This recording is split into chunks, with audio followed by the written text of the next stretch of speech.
ప్రకాశం బ్యారేజీలో బోట్ల తొలగింపు ప్రక్రియ కొలిక్కి రావడం లేదు. 5 రోజులుగా బోట్లను బయటకు తెచ్చేందుకు ప్రయత్నిస్తున్న రెస్క్యూ బృందాల ప్రయత్నాలు ఫలితం ఇవ్వడం లేదు. దీంతో మరోసారి నిపుణులతో చర్చించి ఇవాళ బోట్లను బయటకు తీసేందుకు ప్రయత్నించనున్నారు రెస్క్యూ టీం.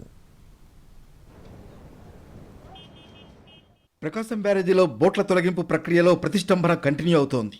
5వ రోజు భారీ గొలుసులతో బోటును బయటకు తెచ్చేందుకు అధికారులు అన్ని ప్రయత్నాలు చేశారు. అయితే బోట్లను బయటకు తెచ్చేందుకు రెస్క్యూ టీం చేసిన ప్రయత్నాలు విఫలమయ్యాయి. దీంతో శనివారం మధ్యాహ్నం నుంచి ఆపరేషన్ నిలిపివేశారు.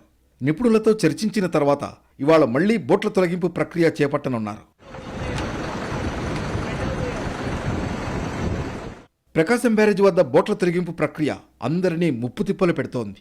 బేకన్ సంస్థ ఆధ్వర్యంలో వైజాగ్కు చెందిన అబ్బులు బృందం వీటిని బయటకు తీసేందుకు శాయశక్తులా కృషి చేస్తోంది. బ్యారేజ్ దగ్గర కృష్ణానదిలో 18 అడుగుల దిగువన 2 బోట్లు చిక్కుకున్నాయి.